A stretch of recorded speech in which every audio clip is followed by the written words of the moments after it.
The A Show. Where smart is the new sexy. And now, April Hunter. Good evening, all you beautiful people. How are you doing tonight? Did you miss me last week? Sorry, we weren't here. So tonight, I'm here. Oh, we're still playing some music. So I asked him not to stop it. Oh, really? Oh, we're just going Don't to stop keep the going? music. Just keep it. I'm keep into going. it. Yep, I'm absolutely. into it. Let's keep doing it. So I'm getting a thing that says we're having trouble streaming to your destination. What's up with that? Already? Yeah, already, and I'm plugged in. So, do I need to Good edit stuff. that or remove it? Is anybody here yet? Yeah, I see people. I see Eva. I see Notary 7, Canada Spaceman, Alex, Madness Comic. I'm seeing people. Can you guys see us? You see us? Someone write in the chat if you can hear us and see us. Yeah. So someone said, what about YouTube and Rumble? So, okay, Eva says yes. So you guys have seen us. Okay, welcome. All right. So That music's still going now. How do we get rid of that music? I don't know. So If there's any magical fairies behind the scenes, maybe we could turn off that music. I think we should just keep singing. Cool, awesome dude, Winona. Look at that. No, welcome everybody. Oh, hang on. No. There we go. I'm still learning to produce, and Ray is actually behind the scenes. Everybody can say hi to Ray. He will see it. He is helping me out tonight, as is Wade Hunt Williams. Thank you for being here. Appreciate it very, very, very much. Ray's not feeling great. So he is opting to lay down and take a nap while we do this, but he's back there pushing buttons. He's out back there pushing my buttons. So anyway, he couldn't do it this week. So here we are. So hi, thanks for showing up, everybody. We appreciate it. So thank you for filling me in and letting me know that that you can hear us. Ray, Canada Spaceman, is saying that you should eat some chicken soup. Well, he's got a dental issue. And get this, he's not even allowed to have whiskey. That's the worst issue. I think that's the bigger problem, the actual dental issue. The fact that he's not allowed to have whiskey, like that would send me over the edge right away. Yeah, no liquor, no nothing. So he's just got to sit there and suck it up and be miserable. So, damn it, Ray. Yeah, Ava says, yeah, I get it. Yeah, she just had a tooth pulled and went through the same exact thing last week. So, and she was telling me that you should suck it up, Ray. Ray says Rumble's not streaming, but he'll deal with it later. It's a Rumble thing. So, well, welcome YouTube, and we're on StreamYard right now, but welcome all our Twitchers. So tonight we have a what will probably be mostly a conversational show. So you guys can join in, and it'll just be chill. I didn't advertise it too much because when I do these shows, it's kind of experimental for me. I don't want to push it too much because if I suck, I don't want to push a show that I suck so bad at. So I didn't overly promote this. And hello, Leo, what's up? Thank you so much. So we're going to talk about some of the stuff that happened today. We just, the Supreme Court ruled against free speech. And I've been trying to clear my screen, and it seems like it's still cloudy. It's the Star Trek filter. Remember is that what it is? Star Trek? Yeah. Every time they showed a picture of a female on the original Star Trek, you guys remember, right? Every time there was like nice fuzz that went over the whole screen. That's what I mean. I'm clearing it, but it's giving me this beautiful you're over a certain age filter. So maybe I'll just leave it alone. Fuck it. It's you're that beautiful. That's exactly what's happening. It's pretty. Your but no, camera I am trying to make it clear. I'm not a big fan of filters. I only use them minimally if I have to. Like, oh my God, I have no makeup on. Oh my God, I've had no sleep. So Ibzan says, are you coming to Atlantic City for a 90s con? Oh my God, there's a 90s con? No, I'm not, but you should ask for me because I would love to be part of that. Wow.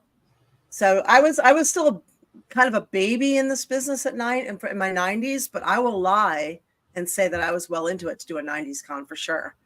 So Red Sunny, thank you. So as you know, if you throw some biddies, we will flex them titties. So, it's July 12th through 14th. No, I will not be there. But if you are in the Tampa Bay area this weekend, the 28th, 29th? Do I have that right? Friday night, Saturday, I will be at Tampa Bay Screams Horror Convention. And there's going to have a lot of guests. If you are a horror fan, there's a lot going on there. So please come out and say hi. What are the hours for that, April? They are Friday night is from 5 p.m. to 10 p.m. Saturday is at noon. It's starting a little later, noon until. That's a good question. Anyway, I got to look it up, but anywhere from 5 to 7, I would imagine it's ending. Okay. So yeah. Eva says 8. 8. Ooh, that's late. Your manager says 8. Oh, now she's saying 5. 5. So it's 5 p.m. until like I said, somewhere between 5 and 7. 5. Okay. So, anyway, just get there get there by like 2 o'clock and you're going to catch me. So fair enough. Okay. It is 5 o'clock. Okay. Noon to 5. So we're doing 5 to 10 on Friday night, noon to 5 on Saturday. So please come out. It is going to be in Pinellas Park, which is really, really central to everything. Tampa, Clearwater, St. Pete, and it will be a lot of fun. But yeah, we got that. And there's a very strong possibility that there may not be a show next week because it is a holiday week. It's July 4th and I might be traveling. I'm not sure 100%. So check back on social media for that announcement. So it's 50-50. We'll see. Jack O'Halloran from Superman 1 and 2 will be there. This is at Screams, Tampa Bay Screams. I interviewed him when I did radio. He was great. He was a great interviewer. And I saw him at I just saw him at the Sunshine Film Festival down here in Florida too. Great guy. I should go around and do some interviews while I'm there and grab some of the some little clips and things that we can put on the show here. Absolutely. Somebody remind me to do that, and we can jazz the show up a little bit. Eva would be a great cameraman. Eva's a fantastic director. Mm-hmm. Oh, Allie, I know. I haven't been up to Allie's saying if you were in the Atlantic City one, I would go. I know I need to go up that way. I haven't worked in that area in a long time. So it's just been, I think a lot of it is they're reticent to bring up people who are not current. They don't want to spend a lot of money. So, and unfortunately you can't do a lot with Florida unless you fly people in and out and put them up in hotels because we're not local enough to anything where we can drive. It's always pretty much a flight from here. So when I lived in Louisville, I could work everywhere because that's why UPS is stationed in Louisville. It was kind of a one-day drive everywhere. So it wasn't that big of a deal to do the road trip, and I could bring all my junk and all my costumes, and it was wonderful. So yeah, Canada Spaceman saying, I like street interviews. Ask, when was the War of 1812? I don't know. Was it in 1812? Fantastic. Oh my God. My favorite is when they say, what's the number for 911? Yep. People are like, I don't know. How do you dial 911? So that is funny. So 90% of the people these days will not know. No, it's pretty sad. We should come sad. up with some really good questions. Canada, you're going to have to help me with that. So here's a funny story, Canada Spaceman. You might appreciate this. So years ago, I had a Three Musketeers on my living room table, and like a dum-dum, I walked away, and I had Cosmo, my corgi, there. He was smaller. I didn't, what corgis are so small. Anyway, he jumped up and, unbeknownst to me, had grabbed it and ate half of it. And I'm in a full-on panic. I'm like, oh my God, he ate chocolate. What's going to happen? So of course, all these things only happen. Appliances and pets only break after 5 o'clock on Fridays and late at night, right? Right. So he did that, and I was like, I don't know what to do. I'm going to call the Poison Control Center. So I called the Poison Control Center, and they wanted my credit card. They wanted a $98 deposit before they would tell me what to do to basically save my dog's life. So at the time, my ex-husband was Canadian. He goes, fuck that. He goes, call the Poison Control Center in Canada. So I called the Canadian Poison Control Center, and just like that, they told me what to do. And they were looked it all up. They're like, well, the lighter the chocolate, the less of a chance you're running into thing. The darker the chocolate, the more deadly it is. How much did he get? What do you have? They looked up Three Musketeers. They're like, probably not going to be a big deal. He may get diarrhea from it. And they walked me through the whole thing just for one long distance phone call. And I was like, huh. So yeah, you're definitely not supposed to have dogs eat chocolate or onions or grapes or avocado. So just for future reference, so people know or that. trust the American medical system. Yeah, or the Supreme Court. I know you wanted to talk about that. Yeah. So Eva says she didn't pay when she called in the U.S. Well, I don't know, maybe it's state to state. I don't know. I was in Connecticut. In Connecticut, you have to pay for everything. And Lucha Hope says, with every ruling that goes against the Constitution, it's becoming clear that we're going to need a new republic. Oh my God. So yes, yeah, you're obviously paying attention to what's happening today. I am very upset. So we're gonna talk about what happened today, which was a real black mark against the Constitution, free speech, and even what we're doing right now. So it's scary to me. And then we're going to talk about some other things, some positive things. Like I saw something that I want to share with you guys, and I will share some information. And that's Amber, Wade's high school friend. So Luna Hope says. Oh, hi. So Amber, high school friend. We're going to talk about why a lot of people don't have friends, why they have a hard time making friends, and how to make friends. So one of the things that a lot of people, we're always looking for a biohack on how not to, on anxiety, on depression, on addiction, on mental health.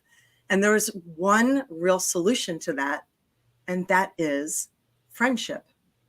Having people around you. And that's also something that lends itself to what's going on with the isolation. We're very, our society has been more and more, we've isolated ourselves. And this is kind of why we've gotten worse and worse and worse in this department. So we will talk about how to change that.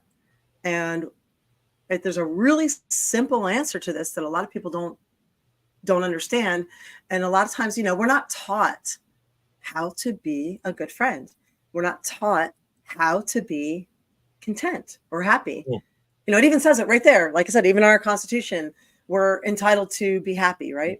The pursuit of happiness. Yeah, the pursuit of happiness. We're entitled to pursue it. We're not entitled to it. That's what I mean. Yeah. We're entitled to pursue, but a lot of people think it'll just come. Right. And it doesn't just come. You got to pursue it. You got to pursue it, and you have to understand that it's literally a choice. So as I like the example of, a football game happens, right?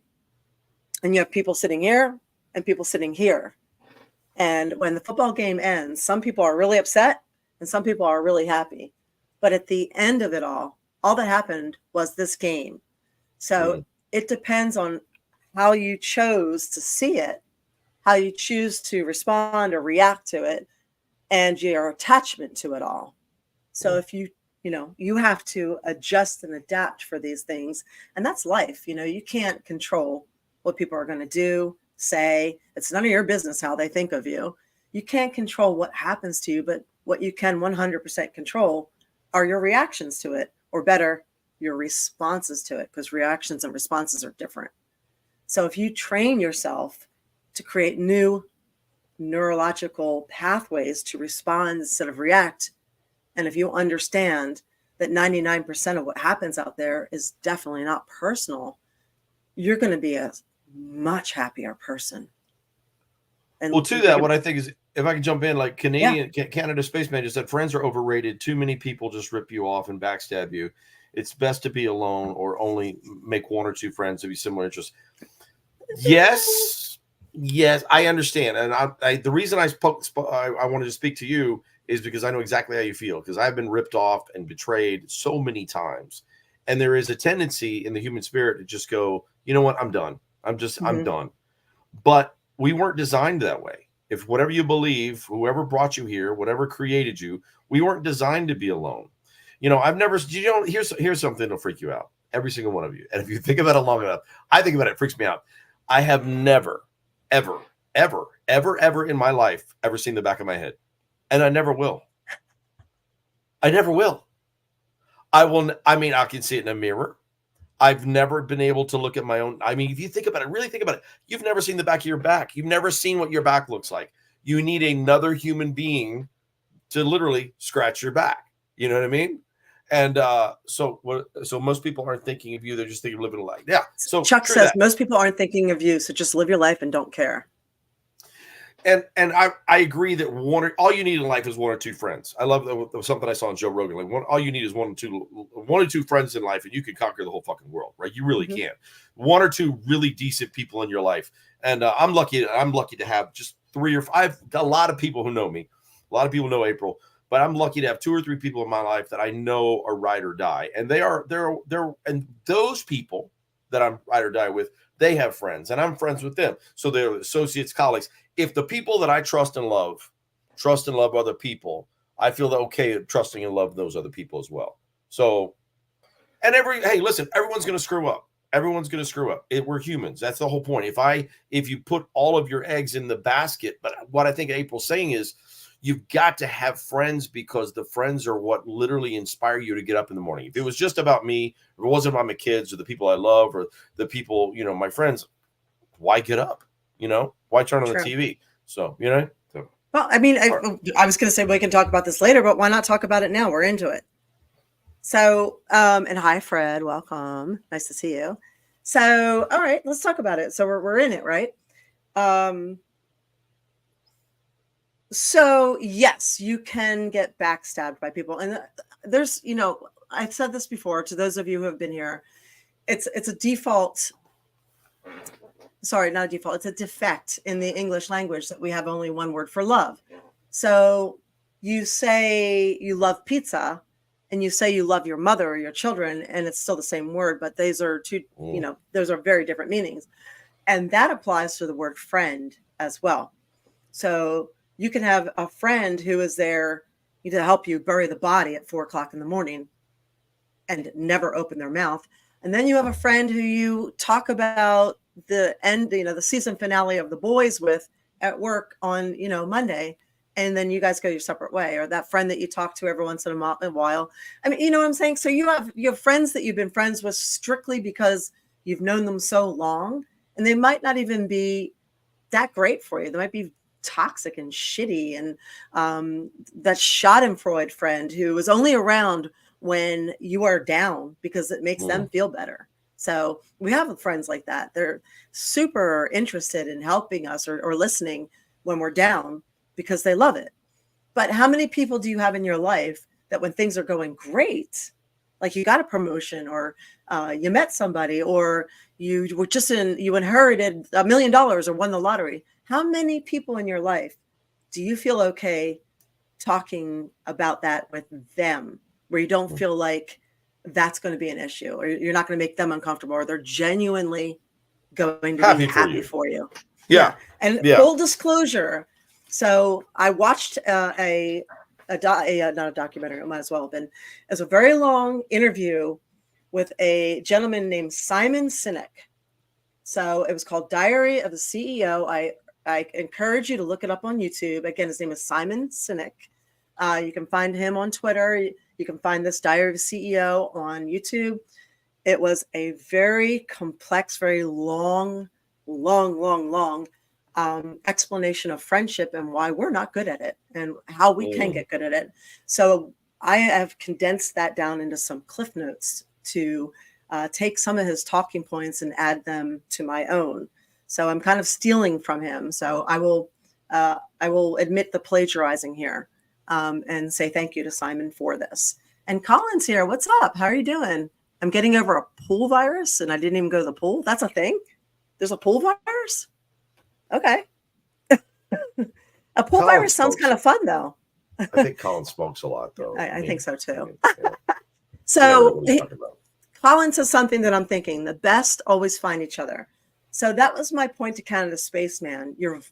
There's a cliche that is a cliche for a reason. Your vibe attracts your tribe. So that's half right. You will bring to you the vibration that you put out. But the other thing is you have to learn to understand people and be able to read them. So when you start seeing certain red flags, you categorize people appropriately. So if you see that Schadenfreude friend, you classify them as such and don't put everything into them as though they're a best friend. So, do you know what I'm saying? So you have to learn how to be very discerning. And if you're lonely, a lot of people make the mistake of putting too much into that one person. We do it with our romantic relationships and we do it with our friendships too. The lonely, when you get too lonely, you can put too much into somebody and give them too much of yourself. And then they end up not being who we like to think they are instead of who they actually are. So you Which have is to why be aware it's of a that. really good idea to have friends. It's a good idea to be able to go, hey, what did you think about my new guy? Or what did you think about my new girl? Because they're gonna be honest with you. You know what I mean? So at least they're gonna give you their honest opinion. So Yeah. Anyway, I interrupted. Go ahead. Yeah. Daryl says, I love making friends and I care about them all, including you, April. Thank you, Daryl. Aw. Well, then you might be good at throwing your 2 cents in here because a lot of people, once they get past a certain age, have a very difficult time making friends. And I will say this about Daryl. Daryl is a service-oriented person. And Daryl's responsible for me meeting Laurie, the dream expert. So he actually ended up inadvertently kind of putting us together. So, and he has sent me recipes and he does these things. He reaches out to people.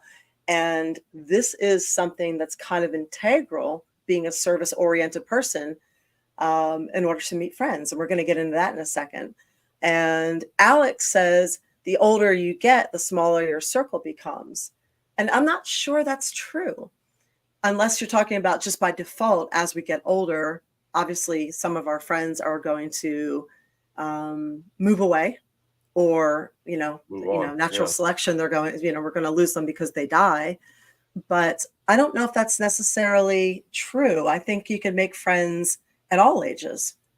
Well, let's jump right into it then, April. What do you okay, so if you don't mind, I've been chomping at the bit here for a second because we're going to talk a little bit. We want to talk a little bit about what happened to the SCOTUS today, and that is they've taken away, they've put into place more censorship for Americans. So like you said, what we're doing here now, this is going to bear with me for a second, because what we've done is, especially over the pandemic, like we've been relegated to this. This is our conversation with most people we know is this. So what if now we're saying something, AI is picking it up, and all of a sudden they don't like what we're saying, they shut us down. Mm-hmm. Here's what they're, and this will also tie into something else you want to talk about, the fact that you went to a concert the other night and you saw some things you want to talk about. I was at that same concert. It's pretty cool. Very interesting. I saw a bunch of people, and this is where I saw a bunch of people together. I saw people with the human element coming together, enjoying a show, enjoying some, and depending on how much you want to tell the story.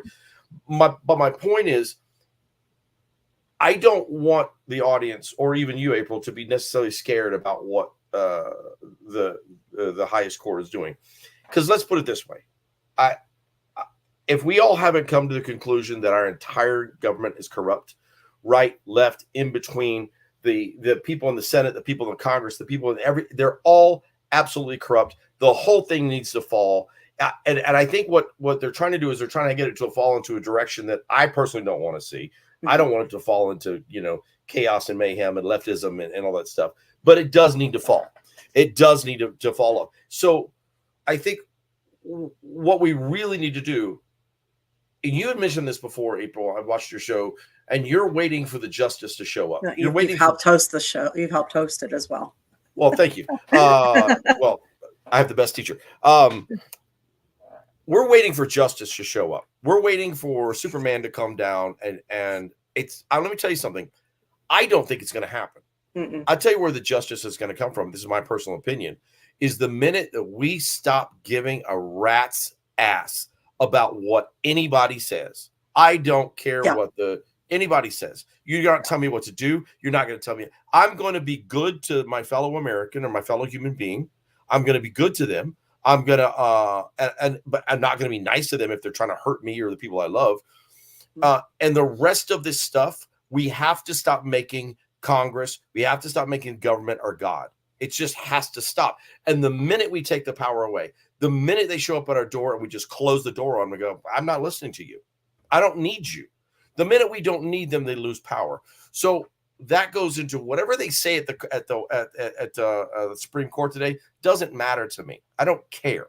You pull a Generation X and you go, whatever. And you walk away. Fuck you. I don't give a shit. Yeah. Fuck you. Tell me. I can't be truthful on the internet anymore. Fuck you. I don't care. That's what I'm saying. If we all do it, if everybody does it, like one guy was saying that. Wash your hands of it. Yeah. If one guy was saying that he had his, and again, this all plays into each other. He had his video taken down because he used the word suicide. And this was on Instagram. And he said, fuck this. I'm putting it back up. Suicide is an ugly, harsh word. And it's supposed to be that way. He said, a lot of my, compadres are using the word unalive. He goes, screw that. He goes, stop making language more palatable for people out there when it is what it is. Why are we changing our words? Suicide is harsh and it's something that should be acknowledged. It is a real thing. So why do we have to dance around it? And why does something like Instagram have to take it down because we can't handle it? The fact that we're not handling it is why it's 10% of the deaths here. So, that needs to be talked about. And I completely agree. And here's the thing: is like that's a Marxist move. If you want to study that, that's exactly what they do. They change language. That's the first thing they do, change language, and then they make everything that was normal abnormal, so that just to confuse the hell out of people. So my thing is, and this will go back into what we're talking about, friendships and concerts and gatherings, is we let that stuff go. I love this. I love podcasts. I love watching you. I love watching movies. I love all this stuff. But ultimately, this should be like a dessert. Well, this should be something we do. Go ahead. Go ahead. I was going to say, let me read what happened for the people that aren't paying attention. They don't know what happened yet today. Please. So, and Colin says exactly what a lot of us feel. Colin said, I 100% believe the Supreme Court destroyed the Constitution today, and people will be more worried about the fake debate on Thursday. So here's what happened. The Supreme Court backs Biden on social media content removal. Oh, and then I lost my page. This is how it comes from. Okay, so Missouri and a couple other states and a couple other people were basically took it all the way to the Supreme Court that all the stuff that we now know that the Biden administration did to suppress the Hunter laptop. The Hunter laptop was Russian collusion. We all know that's fake. Let's not even go into that. Let's just go into the basics of what the ruling was for a second. Well, that's what I'm saying. The ruling is they got away with it. The ruling is they got away with it. Here it is. The Supreme Court ruled in favor of the Biden administration, allowing the White House and federal agencies to continue urging social media platforms to remove content deemed as misinformation. The decision, which was a 6-3 majority, rejected claims that the administration unlawfully coerced social media companies into removing contentious content. This ruling is seen as a significant victory for the Biden administration in its efforts to combat misinformation, particularly regarding topics like COVID-19 and election security. But here's the problem. Except that we now know they did remove valid information, life-saving information. They did censor actual experts. And we know they pushed disinformation. The U.S. government is the leading proprietor of pushing disinformation. And this is why everyone behind all of that COVID stuff is in court now, including Pfizer. Being sued by 5 states. Yep. Yeah. Right now. So we also know that vaccine injuries are very real, and they were and are being covered up. We know that the Twitter files were very exposed, and that they did actually coerce and force social media companies to censor all this information and shadow ban people. So we all know this. So how do you have any faith in a justice system now? This was, and the First Amendment was so important to our forefathers. It's our First Amendment. Free speech is our First Amendment. It's not the second, it's not the fifth, it's not the 13th, it's not the 26th. It's literally the first thing they wrote. And they went after that today. Yeah. Well, here's another thing that I'd ask your listeners to look up. Look up the Smith-Mundt Act of 1948. In 1948, there was and forgive me, I don't have all the details. He says, I will not comply. Amen. The Smith-Mundt Act of 1948 basically said that American media can send propaganda to other countries. So the other countries can be infiltrated with propaganda that makes America look stronger, and for whatever reason, for whatever the military reason is, they can do that. But they cannot do it to American citizens. You can't give propaganda to American citizens. Well, Obama in 2012 overturned that. He did something. You can look that up. I'm not a detail-oriented person. I read it. It's Obama put it in where now the Smith-Mundt Act does not have anything to do with American media. So since 2012, American media can literally lie to us legally. And what this thing says in court today is we can't tell the truth. Mm-hmm. So I want you guys to check this out. Now there's literally a government agency. This is George Orwell coming alive. There's a government agency somewhere going, this is true, this is not. Someone's like, well, but it's all true. Nope, but we want them to hear this, but not this. And this is where I think we need to just stop, to hold this, to pause this for a second. This is why we need to get back to what we're talking about is friendships, real friendships. Like if my friends say something to me, hey, listen, and again, this is where if he's watching, a friend of mine is a friend of mine Say told that me again. about, You're freezing up. So repeat that because okay. You're freezing up. Okay. So repeat that. A friend of mine is the one that told me about the pandemic before the pandemic ever happened. And I trusted him. And I knew something was coming. You and I have had conversations as well. You knew something was coming because of your network. So screw that. Screw what those people say. Yeah, okay, fair enough. Yeah, you're right. Again, back to one of April's other guests, is I think that's all in it. Honestly, guys, and I hate to say it, I think it's all a show. It's all a movie that we're watching. I think we've all been fooled. The left has been fooled. The right has been fooled. We've all been fucked. So we need to do what April's talking about, is we need to get together as human beings and really just come together as the human element. And oh God, I could just go down. Now I'm on fire. We can talk about this all night. So this is where I think things are really, really important. Human gatherings. So human gatherings create relationships, which can create friendships. Political theater, as Colin said. So let's go into that. So what do you think about this, April? If we can stop, and I know people like you are very important. Like you're biblically speaking, the people that stood on the wall and screamed to the people, the enemy is coming, were some of the most important people in the city. And that's what you do. Now, the enemies at the wall, we can be scared by them or realize that we outnumber the enemy by 1,000 to 1, if not 1,000,000 to 1. And so we wanted to come together. So tell me more about what you're thinking about the friendships. And I think we wanted to talk about this concert thing and what you saw as people coming together. So I give you your box back.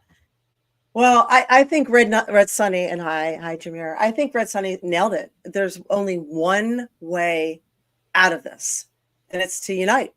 Yeah, we have to unite. So we're being driven into this divide and conquer with everything. Doesn't matter, and a lot of people are falling for it. It makes me sick to my stomach. They're using the whole trans thing. They're using the left versus right thing. They're using the women versus men thing. They're using the immigrants versus Americans thing.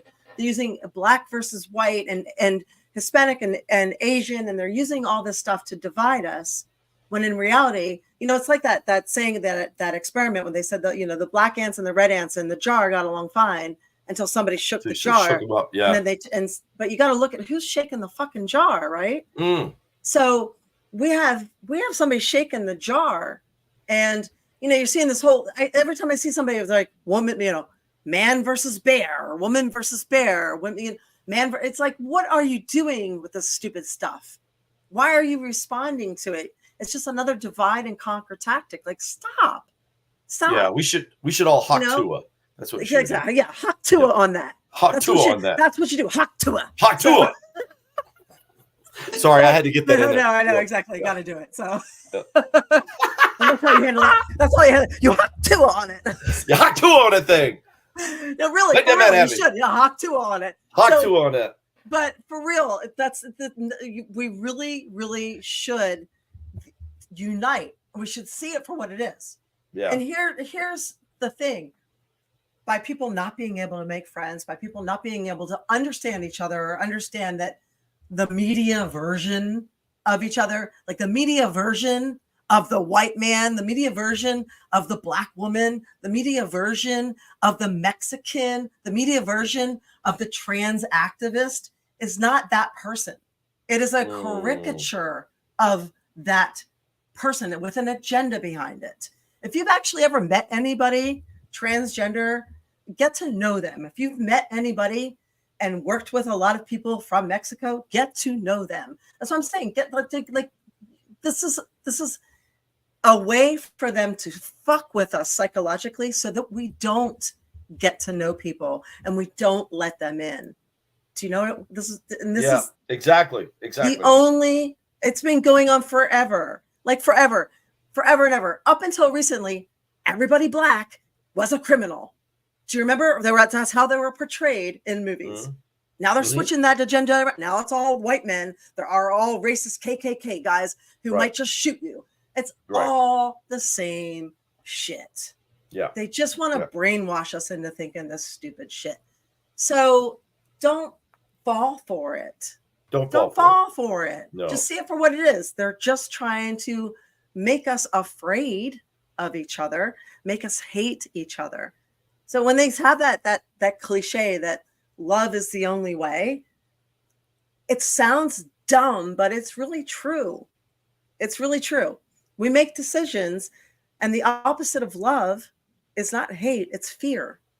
So if you fear these groups, if from fear comes hate.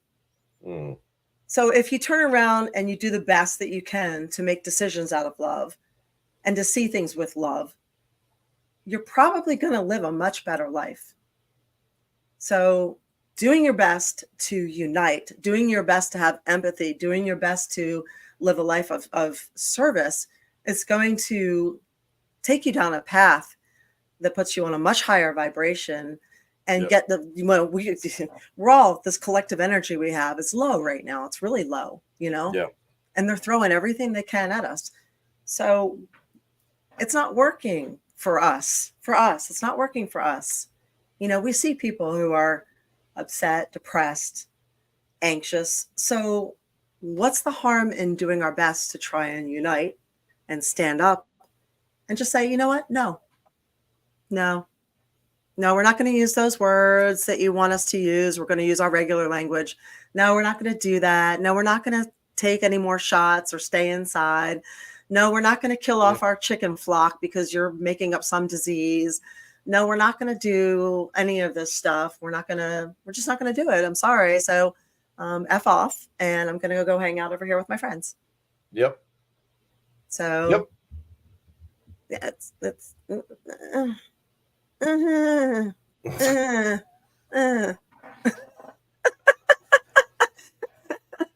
So you were at a concert the other day. Did you see a bunch of friends? You saw a bunch of people getting along?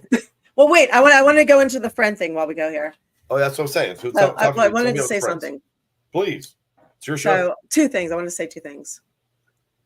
No one tells you, and Eva says, stand up, for fuck's sake. Figure out who in your tribe can contribute to your survival too.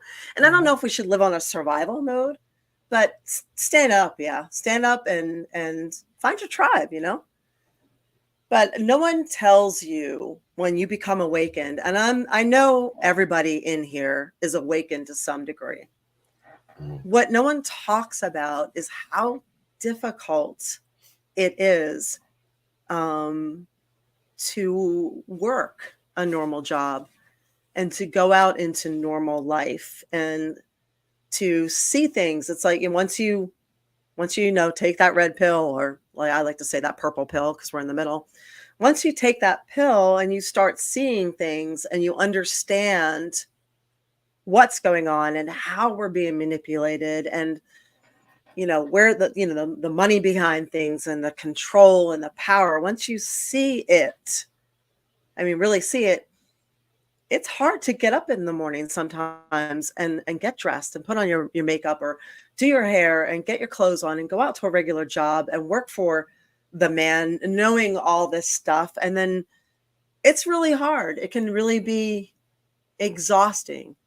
And I give everybody who's awakened a lot of props for everything that they put up with, everything that they tolerate, everything they do.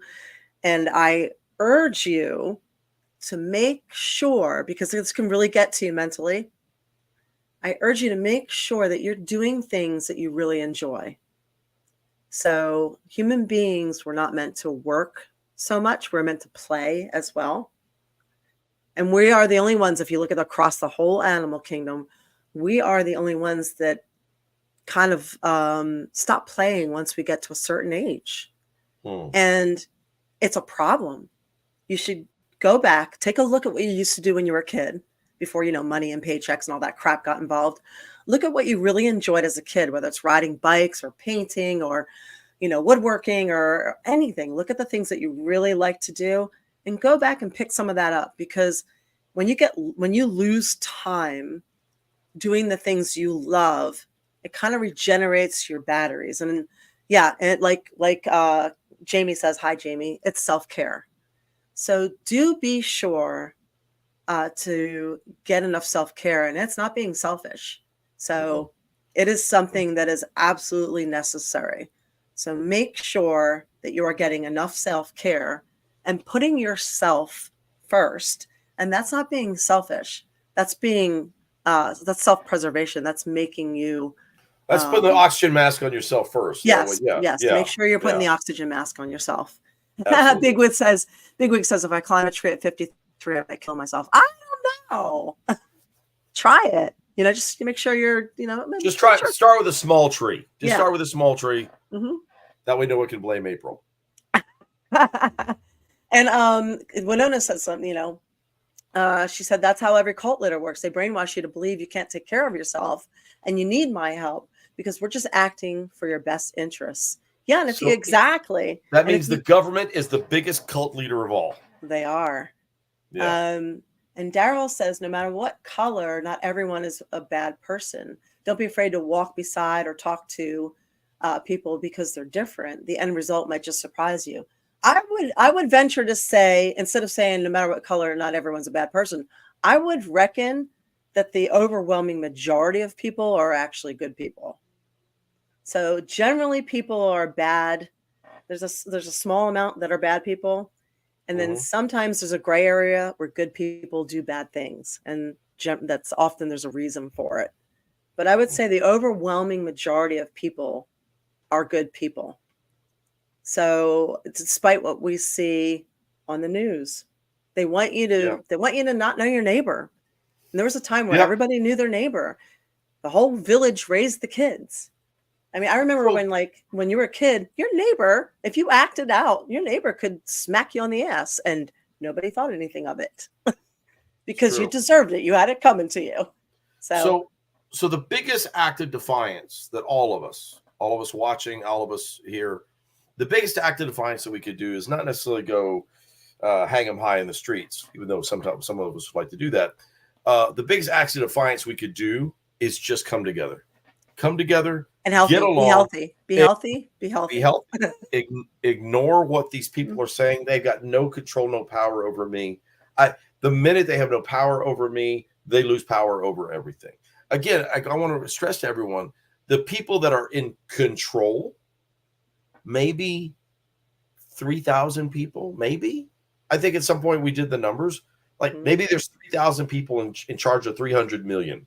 Like, you're not gonna mess with me. It's crazy. Like, if you add up all the people that could stand up, and then add up all the guns that we all have in this country.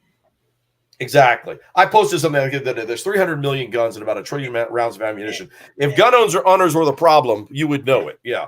But that's a whole nother show. I'd love to be a part of that show too, by the way.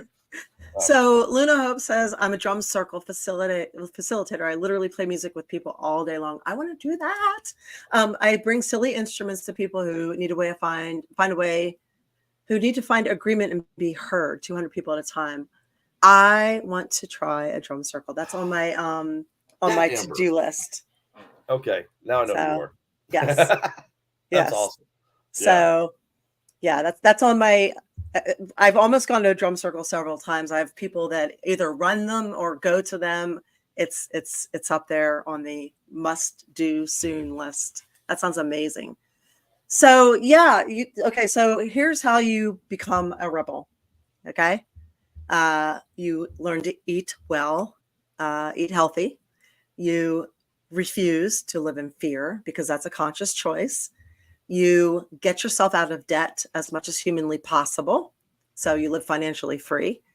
When possible, you grow your food so that you can not worry about relying on somebody else to feed you, even if it's just growing some herbs. So you don't have to eat the bugs.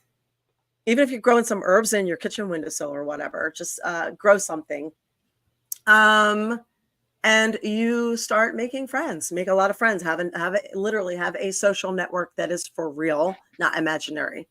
So, and by the way, they are, as I warned you before, they are starting to use crickets in everything. They're using it mostly in like breaded chicken, protein powders, and things like that. But they're using it under a label called acheta powder or acheta powder, ACHETA. And a lot of people eat crickets. A lot of countries eat crickets. It's perfectly fine. It's healthy. It's high protein, whatever. My issue is that they're being deceptive about it. So if you want to eat cricket powder, that's one thing. But if you don't know you're eating cricket powder, that's another thing. So look for the labels. But here's the real issue. People who have shellfish allergies, there's a crossover there. So if you have a shellfish allergy, there's a really good chance you may have a cricket allergy as well. So, you don't want someone going into anaphylactic shock and or dying because a company decided to switch their powder or their breading or whatever and called it something that somebody doesn't recognize. So keep an eye out for that. Okay. Or just spread the word or whatever. And there's that. Canada Spaceman says there's a new fast food commercial that makes fun of people that grow their own food, showing a couple indoors surrounded by plants and running water sprinklers and goats. Of course they do. They want to, they made fun of people. They called it horse paste with ivermectin. They make fun of people. I mean, they call them anti-vaxxers, even though people had every vaccine in the world until they decided maybe I'll wait on this one because it's different. It's not a true adenovirus vaccine, because a lot of people don't know the difference between mRNA technology and an adenovirus vaccine. So an adenovirus is where they take a little bit of the actual virus, the dead part, and they inject you with that, and you build a resistance to it, and it's a natural resistance, almost like how we have natural immunity, and that is a real thing with viruses. You get a natural immunity to a virus after you've had it. It's the same kind of concept. mRNA technology is completely different. So that's a messenger ribonucleic acid. And this technology was originally created for people who have cancer and deadly diseases. The messenger technology goes after a disease specifically and attacks that disease. The problem is it was never meant to be used on healthy people. if there is no disease or issue to attack, it's like a child in a room with no toys. It'll start kicking the wall. So it starts causing problems. It starts breaking down your health. It starts making a problem so it can fix it. So this is why we're seeing so many heart issues and myocarditis and blood clots and neurological issues. And no one's talking about it. But if you read the medical journals, if you read the research, which is all that I've done in the past 4+ years, and if you go back to the late 80s when this was originally created and you start reading all of that, you know that it was never meant to be used as a vaccine. And they're going to push to use more and more vaccines in this technology. I would personally avoid it at all costs. I would check to make sure every shot in the future, if you choose to get it, that it is not an mRNA shot. And I would have my physician sign off on that. You know, if your physician is dead set on making you get a vaccine, then you have the option of saying, that's fine, I'll do that.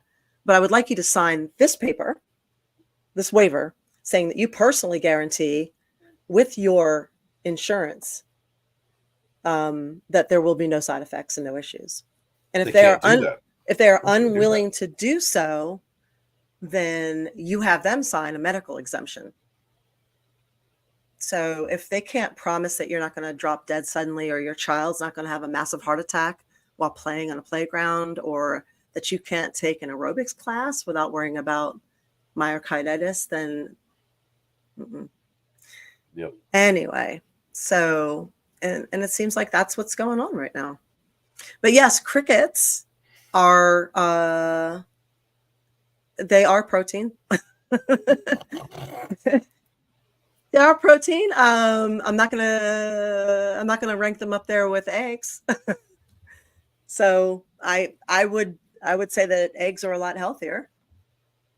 At least you know what you're eating. That's all. I think what you're saying is, Yeah. I'll eat the bugs if I know I know if the bugs. If I want to eat the bugs, I will eat the bugs. Right. But don't try to slip the bugs under, in my stuff without telling me. Right. Yeah. Right. Yeah. And Luna, yeah, that's a whole nother podcast we're gonna do. She said, I think there's something in it designed to turn off the God gene, the pineal gland. Yeah, we're gonna have a podcast all about that. Which Jimmy G is coming on the I think the July 24th, and I think we're gonna talk about that. So you will eat the bugs. You will eat the bugs. Anyway, so here's the thing: a lot of people have a very difficult time making friends. When I put this up online talking about friends, a lot of people said, this is the answer to mental health and anxiety and depression and addiction and suicide. A lot of people said, I'm just sitting here by myself. I don't have any friends. The suicide hotline number is this. And I said, but wouldn't it be great if you don't even need that number? Wouldn't it be nice if you had a group around you that made you understand that you really aren't alone? And Alex is saying the God gene. Yeah, it's a thing. So we're going to talk about it. It's coming up.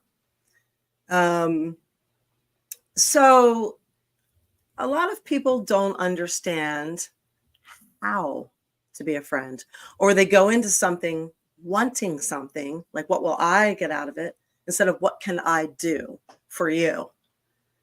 So being a friend is an act of service. It's giving. And a lot of people don't know how to serve, especially a lot of young people. They're not service oriented.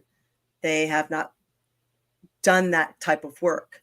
And I would recommend to a lot of people, if you haven't done service work, try it, because you don't really understand a lot until you've been at somebody's service or of service to somebody. But friendship is an act of service. And there are lots of times that somebody's going to need you, or they're going to want to do something, or it's your turn to help, and you're not going to feel like it. You're going to be tired. You're going to be drained. You're going to, want to sit on the couch and Netflix, but you have to do it. And here's why: because it's a relationship, and part of being in a relationship of any type, whether it's romantic or friendship, is sometimes giving and doing things that you don't necessarily feel like, but it is now your turn. And that is where it becomes an act of service. So most people are, sometimes, fair weather friends. It's like, what can I get out of it? So by being service oriented, it allows you to cultivate a friendship by being there for them. So here are two examples of, Eva says volunteer at a hospice, be a candy striper at a hospital, volunteer at the Humane Society. They always need someone to walk the dogs or feed them. It's kind of a big deal. They're always looking for help. Any kind of volunteer work will teach you service. You could even get a part-time job as a server, at a restaurant. So you're running around helping people. You get to meet them, delivering food, making tips. That will teach you quite a bit too. So, can I interject? Do you mind? Please do. Yeah. Hold that thought. There's something more, and I don't mind telling people I'm an open book. I don't mind telling people I was in a 12-step program for 13, 14 years. Mm-hmm. The big thing about this 12-step program is it is all about service. And I didn't understand it at first. When I joined the program, I had some issues that I wanted to get help with. And so it was go clean out the ashtrays, go mop the floors, go make the coffee. I didn't understand that. I'm here. I need help. Don't tell me to go. But what it does, guys, is it gets me stopped to thinking about myself. And I'm a tragic, classic overthinker. I overthink everything. And so if I have the ability, I will sit here and think myself into oblivion. But if I'm worried about someone else, if I'm cleaning ashtrays or fixing someone else's fence or whatever the hell I'm doing that is getting me out of my own head, all of a sudden my head is clear. I'm worried about you. I'm worried about something else. Then that gives God, depending on how you look at God, the information. It gives my brain enough time to get some new information, not just what I'm thinking, but information from the universe. And then all of a sudden I get done working or helping somebody else or taking someone to a hospital or, picking someone up or taking them to the airport. All of a sudden I'm not stressed out. I'm not stressed out because I'm literally thinking about somebody else. And so that's the cool thing. So whether you're friends with the people you're being service to, the fact that you're being of service clears your own brain and is allowing the universe to literally give you your next set of rules or mission, your next mission. Right? Does that make sense? Yeah. Oh, totally. You said it better than I could. And hello, Jersey Wildcat. Yeah. Okay. So that explains. So there was two examples that Simon Sinek used. The first was, speaking of addiction, they based all their addiction data basically on this one trial with rats. They put one rat in a room or cage, and they gave it two things of water. One thing of water was plain water, and the other one was water with a drug in it. And the rat tasted both and decided to drink out of the water where it could ingest the drug and just stayed drugged. The problem with that experiment was the rat was put into the cage or the room by itself. So it wasn't a fair experiment, but they're still using that particular experiment as their basis to talk about addiction. So they did as a group of independent scientists did another experiment and created a rat city where they had a bunch of rats, and they had a whole, families of them in there. And they gave them the two types of water. They gave them regular water and drug water. And the rats went and tasted both. And because they ended up having an entire social life and family and friends and a whole thing, they rejected the drugged water and just drank out of their regular water. Wow, that's awesome. So they didn't need the drug water. They needed to be high because they had friends. Right, so exactly. They got a little high with their friends. They didn't need to get high because of friends. A little help from my friends. Right. I'm gonna try a little help from my friends. Yeah, and it's a very interesting it's an interesting thing when it comes to addiction, whether that's video game addiction, screen addiction, drugs, any kind of habit. So the second experiment Simon did with his own friend where his friend was having a really rough time. She was going through a breakup. She lost her job, and she contacted him and said, I'm going, when it rains, it pours. I'm going through so much. Can I come over and talk for an hour? So she would come over and talk for an hour, and she would feel better. And she was great for about 2 days. And then she was back in the dumps again, depressed and anxious. And then she would call and she said, can I come over and talk again? And they set it up so every week she would come over and talk, like therapy. And she'd be fine for like 2 days. And then she'd go right back to where she was. And then he knew from that 12-step, but I don't think he did the 12-step thing, but he 12-step worked, especially the 12th step, which was acts of service. So he knew from that what she needed. So he said to her, he said, hey, how about we split our time on this next one? And then we'll talk about, I got a lot going on too. And I got things going on actually similar to what you're dealing with. So maybe we can do like half of it with your issues and half with mine. And she's like, okay. And they started talking about what's going on with him. And they ended up doing the whole entire time slot with just him. And then the following week, it was just, she just wanted to hear what's going on with him. And the week after that, it was just him. And then she was better. Yeah. So a lot of times what people need is it helps to help others who have similar problems. See, April, we're designed that way. We're designed that way. How you can make a friend is help someone else who has a similar problem to you. And inadvertently, you'll also be helping yourself. So, Mic drop. Exactly. If you have a difficult time, help somebody who has a similar issue. And we're designed that way. That's exactly, biblically speaking, iron sharpens iron. So if two situations that are similar, if they come together, they're just going to keep making each other stronger, right? Mm-hmm. So I like to bring a lot of this stuff into a biblical standpoint, but that's exactly right. Iron sharpens iron. Mm-hmm. And as long as we're helping another person, we're helping ourselves. The most selfish thing you can do for your success in life is help another person. Most selfish thing? Yeah. Oh, okay. I get it. Yeah. You want to see yourself. You want to see. And that happened to me. I'll be completely honest, because for most of my life in the music industry and the movie industry, I was very selfish, very self-involved, it was all about me. And when it was about me, I got about this far. But when I stopped caring about me, and I just cared about the whole process, I cared about everybody. I loved everybody's success. I love the fact I got friends that are doing this and that and the other, and I'm excited for them. That excitement sets me up on this new level. And the next thing I know, I'm more successful now than ever. And it's not about me. It's about the people I love. It's about my it's about the people I love, my kids. So everything that I do now is for them, the people that I love. And when you look at it that way, all of a sudden your level here on earth just gets up there. I don't know how it happens. It just happens. And Alex is saying you call that selfish. And I think he means that in an ironic way, in a sarcastic way, in a way. So there's a saying that happiness is like honey. You can pass it around, but some of it's still going to stick to you. Ooh. So that's I think that's what the most selfish thing you can do is help somebody else. You can pass that help around, but some of it's still going to help. Some of it's still going to come back to you.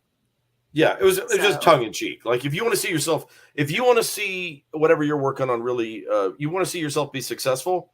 And I learned this a long time ago. You want to become successful, help someone else be successful. Yeah. Oh, and happy 2 year sub-anniversary. So, yeah, exactly. Sorry, Wade, I didn't mean to cut you off there. That's all right. I'm used to it. Oh, shut up. I'm used to it. I want to read what Winona said real quick. She said she was sick a lot and had a lot of surgery when she was little and spent a lot of time in the pediatric unit at the hospital. And I think that helped a lot in giving her a sense of service. Amen. Yeah. That's awesome. Yeah. That's awesome. So I wanted to also mention, in case you weren't here earlier, speaking of, I am going to be, if you're in the Tampa Bay area, I will be at Tampa Bay Screams this weekend on Friday night and Saturday day from 5 to 10 p.m. Is that the 28th? And the 29th, I'll be there from noon until 5. 5 p.m. So Yeah. I would love to see you. If you're in the area, please come out and see me. It'll be at in Pinellas Park, Tampa Bay Screams. It's a horror convention. It's a lot of fun. Feel free to dress up, enjoy. There's everything from toy collections to Scream Queens, and it's a blast. And Marvelous Wolf, what's up? How are you?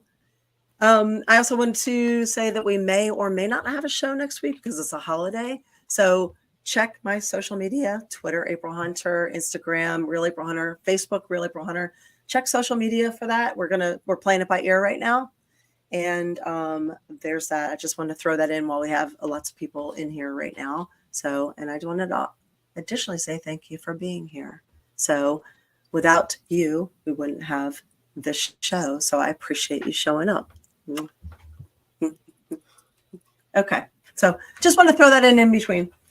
But we'll go back to the friendship thing. So if you look at the blue zones, are you guys familiar with blue zones? No. So there's a big study, there's a big global study. Oh yeah, titties. Titties. If you go into the blue zones, which are basically the blue-haired zones, people that live to be over 100 or over, the one thing that they all have in common is that they are social. They eat together. They eat with other people. They are very social. So these people live healthy and to be 100 years or older because they are social. So it's a big deal. Let's see. A lot of people these younger people, instead of reaching out to another person, they will do like a TikTok video and put it up, and try and get their, attention or validation or, online therapy that way, instead of calling somebody and saying, hey, I'm having a bad day. Can I talk to you for a little bit? You should definitely pick up the phone and call somebody instead of don't do a TikTok video. Call somebody. Somebody out there probably wants to help you. So that was one of the things we had. That's one of the things we said in this program that I was involved in, is that the phone, when you need somebody, the phone becomes 500 pounds for some reason. Mm-hmm. I don't because you don't want to inconvenience somebody or bring them down. Right. But you know what? When somebody does that to me, I don't mind. A lot of times they'll text and say, are you free? Can you talk? I got some stuff going on. I want to run it by you. I need someone to talk. If I'm busy right then and there, I'll be like, can you give me a half hour? Can you give me an hour? Can I call you back in a little bit? I'll just say it, but I'm okay. So, yeah, I look forward to helping people. I know you do. I do. I do. I like it. That's why I ring your phone a lot, actually. That's why I'm everybody's therapist, right? Yeah. I'm telling you that you should consider that. You really should. You really should. So hi, Lori. She says, does eating with the dogs count to getting into that blue group? It could be. I don't know. I hope so. Only if they talk back. So here's another thing you guys got to think about. This is a big one, you guys. We don't prioritize our friendships like we do other things. So we will blow off our friends because it's like, oh, I got a work thing. And we'll blow off our friends because, like our friends will understand, right? But we won't blow off work because we have plans with our friends. So work says, hey, I need you to stay. And you say, well, sorry, I'm going out to dinner with my friends that night. How often do you do that? So if it was an appointment, you wouldn't blow off your appointment for work, but you would blow off your friend for work. And that's why a lot of us don't have friends. We deprioritize our friendships over work. And I can guarantee you, your work is not going to care for you at the end. Your friends are. So we train people how to treat us. If you are training your friends to treat you as to deprioritize, they're going to do that back to you. This is why you're going to get those people who might stab you in the back. So if you have a constant situation in your life, I'm sorry, I'm going to be honest with you here. Some of you aren't going to want to hear this, But if you are constantly the person who gets stabbed in the back by other people, what are you doing to bring this on? What is the action reaction situation here? What is happening? Is your person picker that bad that you can't see red flags? Or are you the person saying, I'm deprioritizing you because something else is coming up? I'm just being honest. Lori calls them out. I love you, Lori.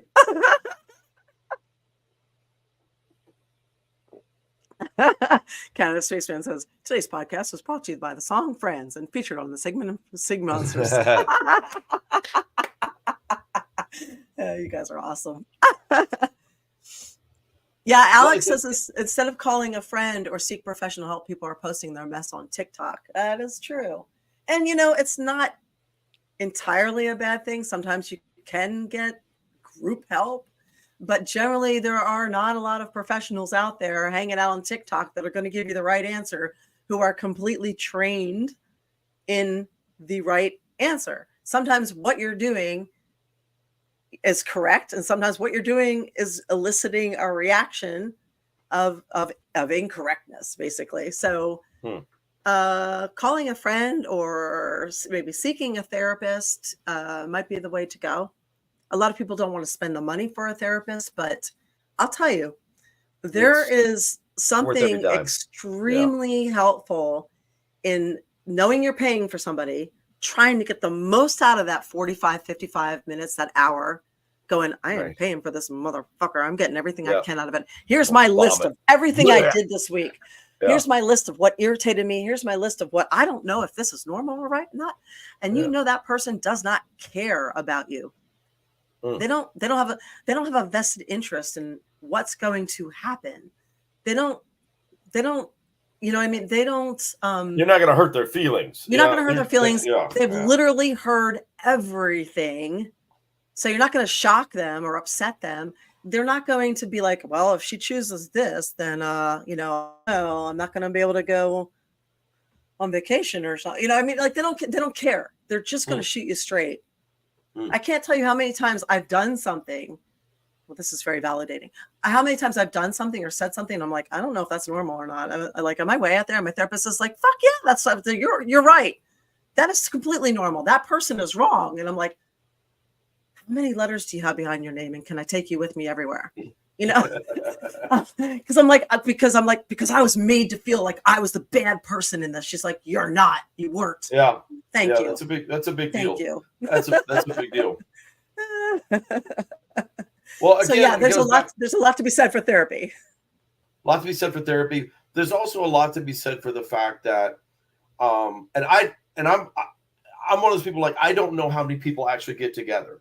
Like, I don't do football games. I don't do I'm either working or I'm with my loved ones or with my children. And so, like, I don't know what that is like. I've kind of always been I've been very focused. It's been very focused. So I don't really hang out at bars. I don't hang out at sports bars. I don't hang out at people's places. I don't watch the game or any of that stuff. But, like, I do enjoy being around other people. And I think that's so important. I think the fact that if you are in a room with other human beings, and I think we're going to talk about it because we only got a few minutes left. I don't know if you want to talk about that concert you went to, but I think we saw something at that concert that validated, even though I don't know how far you want to go into it, but it validated the fact that we are all still, we have a part of us that is still wanting justice and wanting to see bad things happen to bad people and good things happen to good people. You know what I mean? So if you want to, I don't, you advertise that. I don't know if you want to talk about it. So yeah, we will talk about it. We're going to. But the fact that something happened at the concert, there was an altercation, and if there wasn't people around to vilify or verify something that happened as that was okay, there might have been confusion on our parts, like what was right and what was wrong. Like, I needed to see. Anyway, if you it's your show. You explain what you want to do. You say what you want to say, and I'll pipe in. Well, Michael says, and hi, Michael. He says, true friendships aren't planned. They just unfold. Real friends are hard to find. And there's some truth to that. But I also think, like anything else, they have to be nurtured, and you have to put your effort in as well. Like I said, you have to show up. A lot of people don't show up. It's like a romantic relationship. You still have to show up. And Lori says huge corporations are contributing to making their employees unstable because they don't get enough downtime. We're 100%, 100% on that one. And here are some suggestions on how to bring people together. Disco Jumpstone. It's true.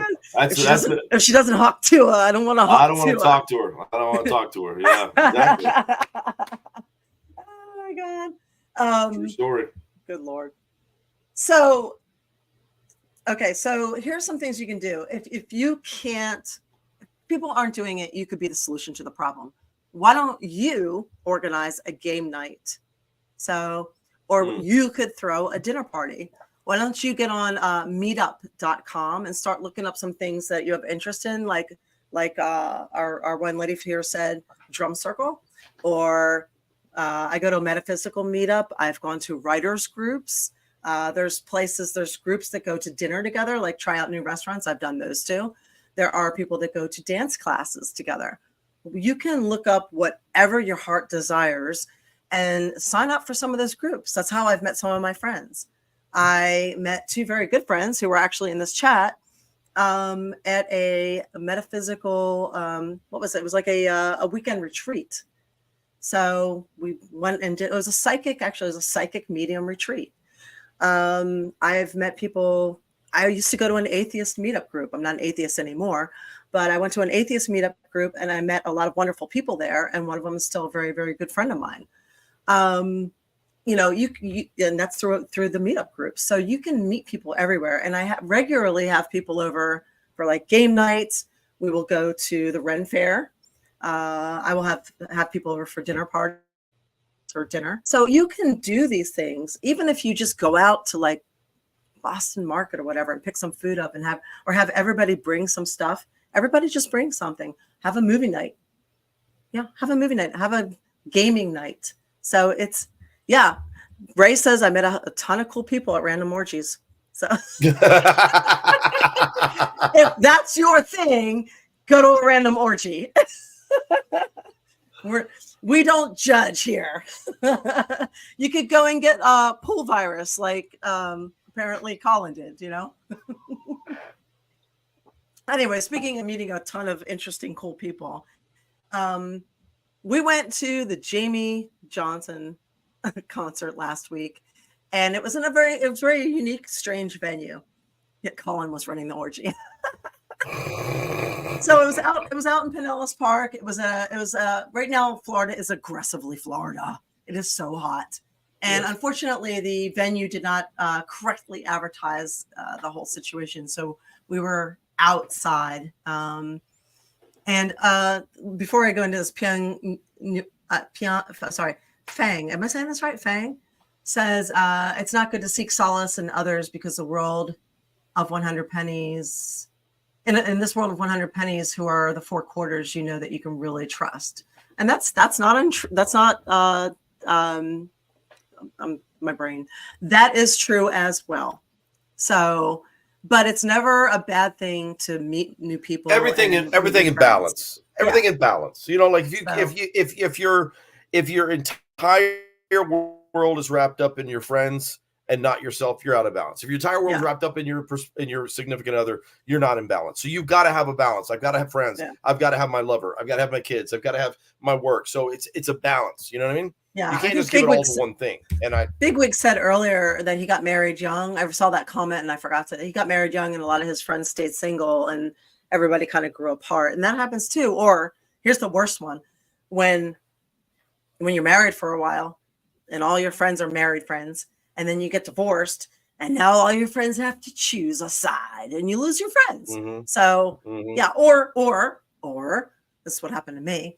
I was the female in my group that did not have kids. and all my friends had kids, and then all of a sudden they only wanted to do mommy groups. So I became anti-April on the side, but still, it's always mommy groups. So it happens. So when you have friends, but friends are the only relationship. Friends are the only relationship where it can stretch apart and come together, and stretch apart and come together. And there's no other relationship that does that. So it's very, very interesting. Anyway, yeah, it's a 50-50 thing. You're right, Michael. And Daryl says you never forget who your true friends are because you never know when you might need someone to talk to. Absolutely. And like I said, Daryl, you're very good at reaching out and keeping in touch with people. And that's a gift that is cultivated. So don't lose that. So anyway, yes, we were at this concert. And you want to tell that story? I don't know how much. I don't know how much you want to tell the story. I don't know how. I'll tell the story exactly the way. I'll tell you the story exactly how it happened. There's a bright side to it. I don't mind telling it. It's we got about 5 minutes left, so let me tell you this story, and without getting too personal.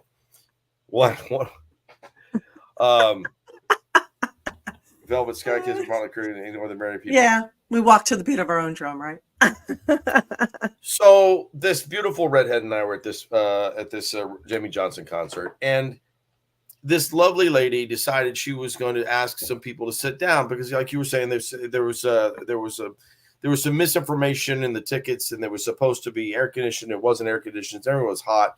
But all right, let me lead in, then I'll do the lead in. Yeah, please, because I don't know how much. I don't know what you want to say. All right, and Ray wants to know if the redhead. I wanted to know if the redhead is Colin. It was Colin. Yeah. So it's a lawn chair type of concert. Everybody's got lawn chairs. So, and it's all fine. Everybody in lawn chairs sitting here. If you didn't have a lawn chair, you're standing up in the back. Well, these two people, I'm trying really hard not to call them meth heads, but they really look like meth heads. They decide to come around and go up to the third row and stand there. And they were very tall, and they just blocked everybody's view. And so the first song comes on for Jamie Johnson, and they're just standing there with their phone filming it. And the first song is one of his better songs, it's a more known song. So it's okay, yeah, I can see somebody filming this one. But then they stayed for the second song, and I'm like, okay, this is bullshit. So I decided to go up. I walk up to him, and I tap him on the back. I was like, hey, do you mind going off to the left or the right? Because you're blocking everybody's view. This motherfucker turns around to me and goes like this. He puts his middle finger and hits my nose with it. That's it. That's what he just stuck his middle finger and shoved it in my face. Mm-hmm. Now he could have said, no, tough titties. He had every right to say, no, I'm not moving. He could have said, no, I think I'll stay. He could have said, sure. Yeah, he could have said anything, but instead he just shoved his finger in my face. Yeah. So part of me was just like, just walk away, just walk away, just walk away. And as I go to walk away, and it was funny that this all came out last week. I turn around and I turn around and spit on him. I go, I'm like, no, I'm not doing that. I go, and I spit in his face. And at that exact moment, I felt a hand on my shoulder pulling me back. And I'm like, oh, I'm already in trouble. Great. And it ended up being Wade. Wade goes, I got this. So he pulls me back behind him. And then I see this big meaty fist come over here. He hit this fucker so hard in the face that the guy dropped. So the other girl took off, his friend. The guy drops. And then he bounces back. Actually, somebody grabs him. And they pull Wade off of him. They pulled me off of him, yeah. And because he wasn't coming up. That boy wasn't coming up.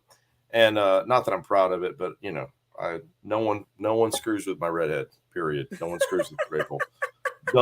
Doesn't happen. So okay. So they pull us apart. He comes back up, and then he pushes. No, he bounced up. Seriously, he was on. I don't know what he was on. But he was on something. And so then he pushes this girl. He grabs this girl and he hits her as hard as possible. and it was meant for me. Like, he was so high, he didn't know what I looked like, but she was standing where I had been standing. He shoved her so hard, she went flying, hit the back of a chair, went over the back of the chair and hit her head on the ground. So I look at that and I'm like, you motherfucker. So at that point, I'm just like, I'm in, right? I'm barefoot. I'm wearing a sundress. I'm wearing a strappy, I'm wearing something like this. And I'm barefoot. Wait, take some back let me down. tell you, let me tell you something, guys. Let me tell you something. You've seen April in the ring. If you've ever seen April do any, you could Google all of her stuff. But there is nothing like seeing April Hunter in full glory, really kicking the dog shit out of this guy. Me and April were just having at this son of a bitch, and he was on something. Yeah, it was so beautiful because I'm watching. I'm like, and then I get choked. This person chokes me. They don't know what's going on. It's a big mess. I mean, we straighten it all. There's a point to all this. I'm not condoning violence. No, so they drag this guy off. They drag him. They got his arms up. They're taking him away. As they're taking him, I'm running alongside of him, kicking him as hard as possible in his ribs. I'm like, you fucker, you motherfucker, kicking him so hard, right? No, you didn't. No, you didn't. I mean, I didn't do that. No. Somebody did, but it wasn't you. I'm sure. I saw somebody do that. Yeah, someone definitely did that. I had a few drinks. I don't know who did that. It was very confusing. It was very confusing. There's a lot and of it was beautiful. And here's the thing, guys. I know we're literally this has to be because we've been here for an hour and a half. Here's the point that I want to make. All right. The point was this. It took this thing. Remember, one guy out of 5,000 started this whole problem. Okay. Yeah. And then cops showed up. They're like pulling me in April and this guy, you guys are all gone. I was fully ready to accept that. Yeah, by the way, 5 guys jumped on this guy at one point. After he shoved that girl, like 5 people took him down. Yeah. So the point was he was a bad dude. Mm-hmm. I still have a swing on me. I'm proud of that. But here's what's really cool is the cops showed up, the security showed up, we were all going to go. They were all pulling us off. And the fact of the matter is somebody in that audience, several people in that audience took the time to go to the cops and go, no. The redhead and the Cherokee looking dude with the tattoos, they were in the right. They didn't do it. They were literally defending all the rest of us. And so there was a point in which I think this is the point I was talking about. It took the crowd of decent human beings to sit there and go, whoa. Now, I know the standard operating procedure. I was surprised how many people came They running stood up for us. Stood up for Hundreds of people stood up for us. And what was really cool is they took the time at that moment to go, okay. And at one point, the cops came over and said, what do you want? I said, well, I want to sit back down and watch the concert. They said, well, what do you want to do with this guy? And I was like, you can get him out of here. And so they took him all out of there. And there's 500-600 people behind us in the VIP section. I don't play games. So there's 500 or 600 people in the VIP section, giving us the thumbs up. And then people kept coming up to us all night long saying how proud they were that we stood our ground for them and for us.